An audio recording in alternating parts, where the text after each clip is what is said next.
تابوت سکینہ کیا ہے؟ کیوں یہودی اسے آج تک تلاش کر رہے ہیں؟ یہ اس وقت کہاں موجود ہے؟ اور اس میں آخر ایسا کیا موجود ہے کہ یہودی اسے جان سے زیادہ عزیز سمجھتے ہیں؟ یہ سب تفصیلات ہم جانیں گے آج کی اس معلوماتی ویڈیو میں۔ مکمل تفصیلات کے لیے ویڈیو کو آخر تک لازمی دیکھیں۔ تابوت سکینہ ایک صندوق کا نام ہے جو شمشاد کی لکڑی سے بنا ہوا تھا۔ اس صندوق میں حضرت موسیٰ علیہ السلام کا عصا مبارک، آپ کی جوتیاں، حضرت ہارون علیہ السلام کا امامہ مبارک، سیدنا سلیمان علیہ السلام کی انگوٹھی، تورات کی تختیوں کے چند ٹکڑے، کچھ من و سلوہ اور انبیاء علیہ السلام کی صورتوں کے حلیے وغیرہ موجود تھے۔ بنی اسرائیل میں یہ صندوق بڑا ہی مقدس اور بابرکت سمجھا جاتا تھا۔ یہ لوگ جب کفار سے جہاد کرتے اور کفار کے لشکروں کی کثرت و شان و شوکت دیکھ کر سہم جاتے تو وہ اس صندوق کو اپنے لشکر کے ساتھ رکھ لیتے۔ اس صندوق سے رحمتوں اور برکتوں کا ایسا ظہور ہوتا کہ ان کے دلوں میں سکون و اطمینان پیدا ہو جاتا اور ان کے لرزتے ہوئے دل پتھروں کی چٹانوں سے زیادہ مضبوط ہو جاتے۔ آسمان سے فتح و نصرت نازل ہوتی اور یہ جنگ میں فتح یاب ہو جاتے۔ الغرض یہ صندوق جو تاریخ میں تابوت سکینہ کے نام سے مشہور ہے، بنی اسرائیل میں اللہ تعالیٰ کی رحمت و برکت اور فتح کے نزول کا نہایت مقدس اور بہترین ذریعہ سمجھا جاتا تھا۔ مگر جب بنی اسرائیل طرح طرح کے گناہوں میں مبتلا ہو گئے اور ان کی سرکشی اور بدعمالیاں اپنے عروج پر پہنچ گئی تو ان پر اللہ تعالیٰ کا غضب نازل ہوا۔ کفار کی قوم عمالقہ نے ایک بہت بڑے لشکر کے ساتھ ان لوگوں پر حملہ کر دیا۔ ان کافروں نے بنی اسرائیل کا قتل عام کر کے ان کی عمارتوں کو توڑ پھوڑ کر سارے شہر کو تہس نہس کر ڈالا اور اس مقدس صندوق کو بھی اٹھا کر اپنے ساتھ لے گئے۔ قوم عمالقہ کے کفار نے اس مقدس صندوق کو نجاست کے گندے کوڑے خانہ میں پھینک دیا تو اس بے ادبی کا قوم عمالقہ کے کفار پر یہ وبال پڑا کہ یہ لوگ طرح طرح کی بلاؤں اور بیماریوں میں مبتلا ہو گئے، جس سے قوم عمالقہ کے شہر برباد اور ویران ہو گئے۔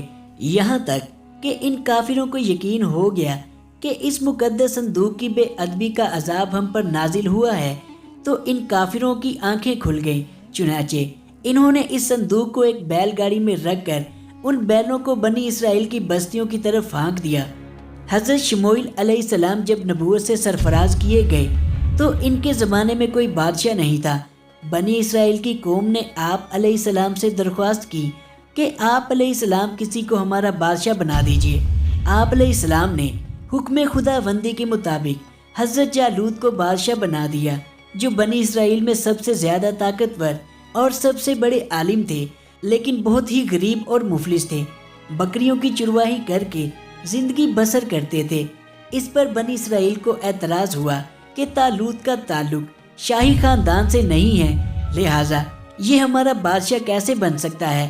اس سے زیادہ بادشاہت کے حقدار تو ہم ہیں، کیونکہ ہم شاہی خاندان سے تعلق رکھتے ہیں۔ ایک غریب اور مفلس انسان بھلا تخت شاہی کے لائق کیسے ہو سکتا ہے؟ بنی اسرائیل کے ان اعتراض کا جواب دیتے ہوئے حضرت شموئیل علیہ السلام نے یہ تقریر فرمائی کہ اس کا تعین میری طرف سے نہیں ہے، بلکہ یہ تو اللہ تعالیٰ کا حکم ہے، جس نے اسے بادشاہی کے لیے چن لیا ہے، اور پھر ظاہراً بھی وہ تم میں بڑا عالم ہے اور قوی و طاقتور، شکیل و جمیل، بہادر اور لڑائی کے فنون سے پوری طرح واقف کار ہے۔ اللہ تعالیٰ اپنا ملک جسے چاہے دے اور اللہ تعالیٰ وسعت علم والا ہے۔ اس کی بادشاہی کی نشانی یہ ہے کہ آئے تمہارے پاس وہ تابوت جس میں تمہارے رب کی طرف سے دلوں کا چین ہے، یعنی تابوت سکینہ۔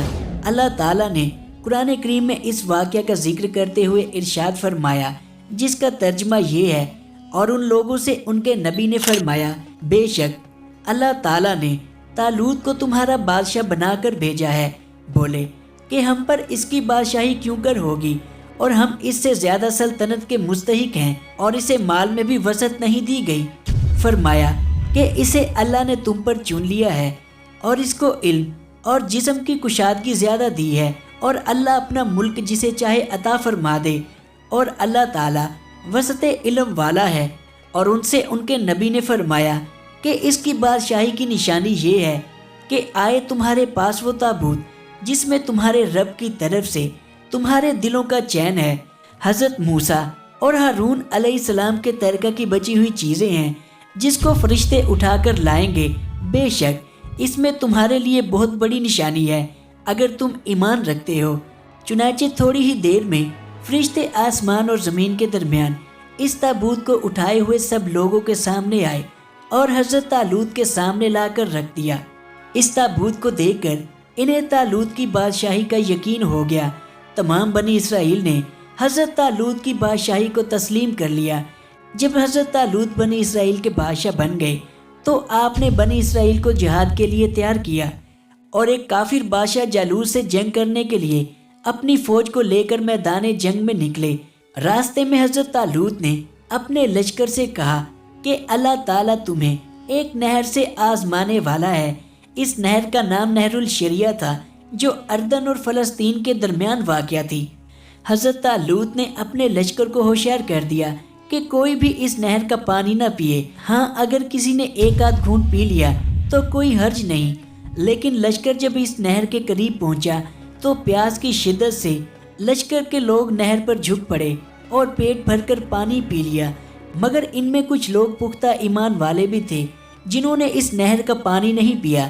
ہاں اگر پیا بھی تو ایک آدھ گھونٹ، لیکن جنہوں نے پیٹ بھر کر پانی پیا تھا ان کی پیاس تو بجھ گئی لیکن وہ جنگ کرنے کے قابل نہیں رہے۔ لشکر کی 80,000 کی تعداد میں سے 76,000 لوگوں نے پیٹ بھر کر پانی پی لیا۔ ان کی نافرمانی کا یہ اثر ہوا کہ ان کی ہمت پست ہو گئی اور انہوں نے نہایت بزدلانہ پن سے جہاد سے انکار کر دیا، اور دشمن کی زیادتی نے انہیں خوف زدہ کر دیا۔ کہنے لگے کہ ہم جالوت اور اس کے لشکر سے لڑنے کی ہمت نہیں رکھتے۔ صرف 4,000 سپاہی حقیقی فرما بردار نکلے۔ انہوں نے اللہ تعالیٰ کے حضور گر گڑا کر دعائیں کی کہ اے اللہ، لڑائی کے وقت ہمارے قدم جما دے اور بھاگنے سے ہمیں بچا لے اور ہمیں دشمنوں پر غالب فرما۔ ان کی دعائیں قبول ہوئی اور اللہ تعالیٰ نے انہیں فتح سے نوازا۔ جالوت بہت ہی قدآور اور نہایت طاقتور بادشاہ تھا۔ دونوں فوجیں میدان میں لڑائی کے لیے صف آرائی کر چکی تھی تو حضرت طالوت نے اپنے لشکر میں اعلان کر دیا کہ جو شخص جالوت کو قتل کرے گا میں اپنی شہزادی کا نکاح اس کے ساتھ کر دوں گا اور اپنی آدھی سلطنت بھی اس کو عطا کر دوں گا۔ جب جنگ شروع ہوئی تو حضرت داؤد علیہ السلام اپنی گوپن لے کر آگے بڑھے۔ یہ ایک ایسا ہتھیار تھا جس میں پتھر رکھ کر دشمن پر مارے جاتے تھے۔ جالوت پر آپ علیہ السلام کی نظر پڑی تو آپ علیہ السلام نے اپنی گوپن میں پتھر رکھے اور بسم اللہ پڑھ کر جالوت کے اوپر پھینکے۔ یہ پتھر جا کر جالوت کے ناک اور کھوپڑی پر لگے اور اس کے بھیجے کو پاش پاش کر کے پیچھے سے نکل کر اس کے سپاہیوں کو لگے، جس سے بہت سے سپاہی ہلاک ہو گئے۔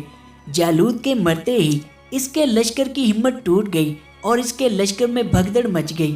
حضرت داؤد علیہ السلام جالوت کی لاش کو گھسیٹتے ہوئے لائے اور اپنے بادشاہ حضرت طالوت کے سامنے ڈال دیا۔ اس پر حضرت طالوت اور بنی اسرائیل بے حد خوش ہوئے۔ جالوت کے قتل کے بعد اس کا لشکر بھاگ نکلا اور حضرت طالوت کو فتح مبین حاصل ہوئی۔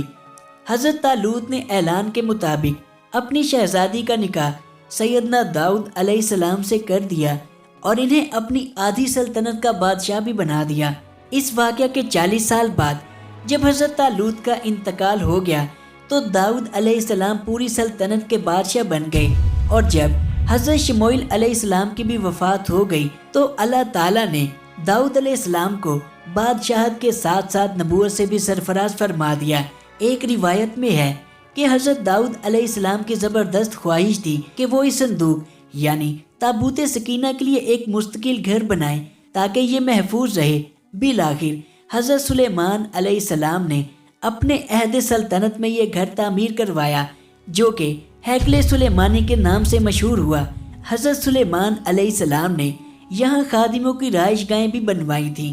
ان کے بعد ہر آنے والے بادشاہ نے اس ہیکل کی 12 دریوں اور برآمدوں میں اضافہ کیا، حتیٰ کہ تابوت سکینہ کا کمرہ ان مختلف عمارتوں میں چاروں طرف سے گھر گیا۔